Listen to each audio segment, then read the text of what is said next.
Bismillahirrahmanirrahim. Assalamualaikum warahmatullahi wabarakatuh.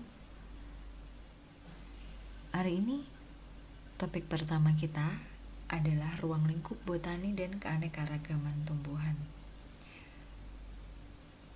Bu Intan akan membahas mengenai mengapa kita mempelajari botani.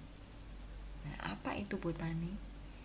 Dan mengapa botani itu sangat dibutuhkan dan berperan bagi masyarakat. Kemudian setelah itu kita akan bahas mengenai keanekaragaman tumbuhan. Oke, di awal dalam RPS kita sudah membahas mengenai kontrak kuliah. Dan kali ini pada pembahasan minggu pertama kita, sesuai dengan rencana pembelajaran semester kita kemarin, yaitu kita membahas mengenai ruang lingkup botani dan keanekaragaman tumbuhan.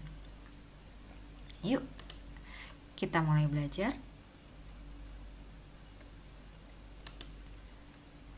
Nah, apa itu botani?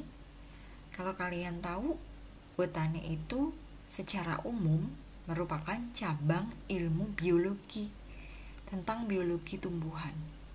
Jadi, kalau kalian saat duduk di SMA pernah menerima pelajaran biologi yang IPA nih, biasanya IPA itu membahas mengenai tanaman, baik secara morfologis, baik secara fisiologis, ekologis.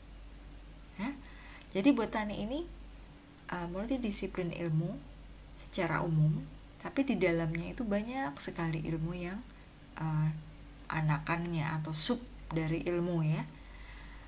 Yang pertama ada genetika dan pemulihan tanaman, anatomi, pertumbuhan, perkembangan vegetatif dan generatif, metabolisme, agronomi. Ini merupakan teori dan praktek produksi dan juga pengelolaan di dalamnya.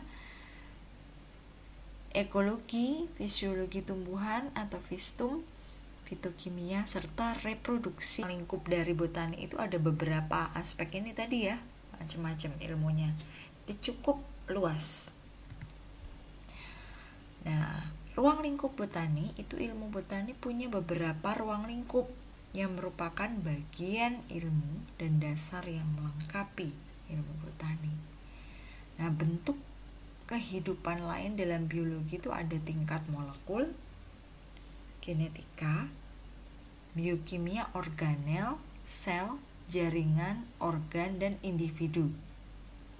Kalau kalian pernah mendengar ahli botani, itu orang yang biasanya bisa mengklasifikasikan berdasarkan taksonnya atau yang dinamakan taksonomi. Ada juga ahli botani yang menentukan struktur baik itu anatomi dari morfologi suatu tanaman serta fungsi fisiologi dari kehidupan tumbuhan. Nah, sebenarnya apa sih pentingnya kita belajar botani itu? Bukankah botani itu hanya sekedar kita belajar tentang tanaman saja? Tidak. Tapi botani itu mencakup kehidupan masyarakat. Tumbuhan itu merupakan bagian dasar kehidupan di bumi.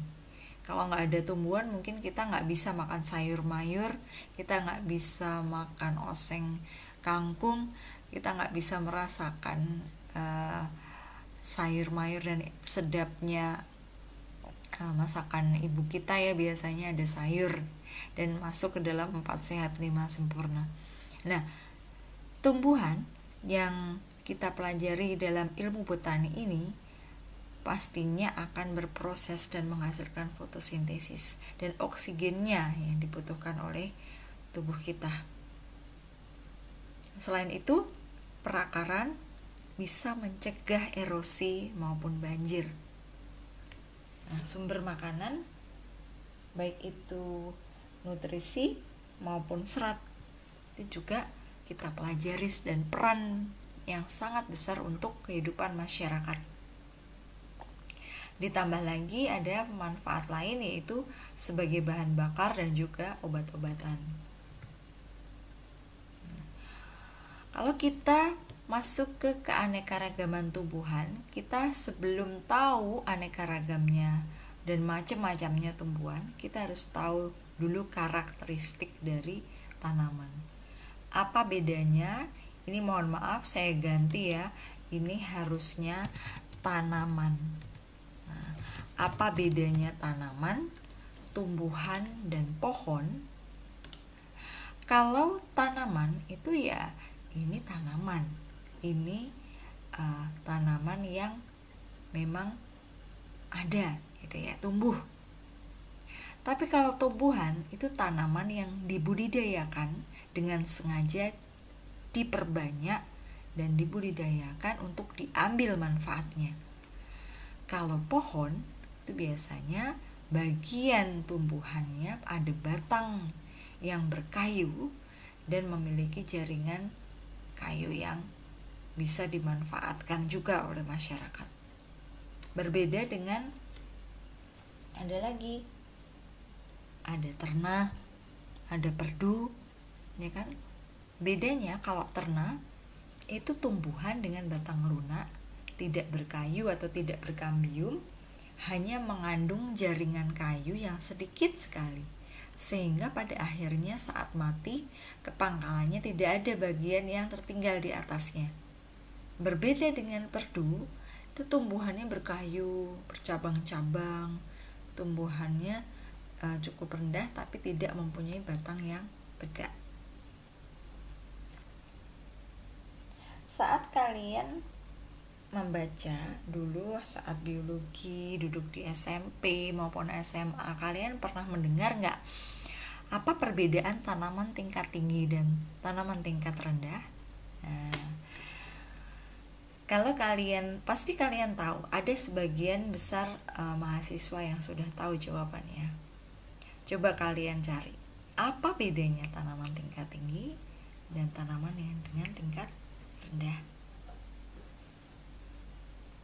Nah, kalau kita membahas ini, kita masuk ke organ tanaman. Dan saat ini kita belum masuk ke lebih jauh ya, kita baru ke karakteristik tanaman. Jadi kita akan ulas lebih lanjut di minggu berikutnya ya. Nah, untuk selanjutnya, kalau kalian lihat di sini ada taksonomi, morfologi, dan anatomi. Kalau taksonomi itu ilmu, kaidah, dan prinsip yang meliputi pengklasifikasian. Ada persamaan dan perbedaannya.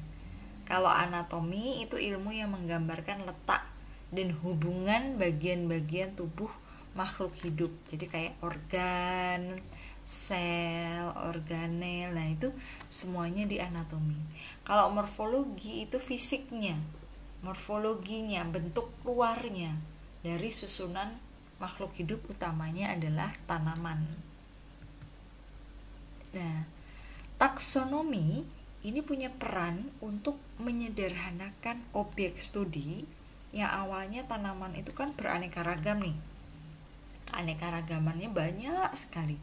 Nah, dikelompokkan atau dibikin subunit, diringkas lebih lanjut sesuai atau disederhanakan, dikelompokkan, disesuaikan dengan takson. Dalam taksonomi ada beberapa jenjang: kingdom, kerajaan, divisio, classes, ordo, familia, genus, dan spesies. Coba kalian amati contohnya taksonomi jagung. Dari kingdom Plantae, divisio Spermatophyta, subdivisionya Agnioospermae, kelas Monocotyledone.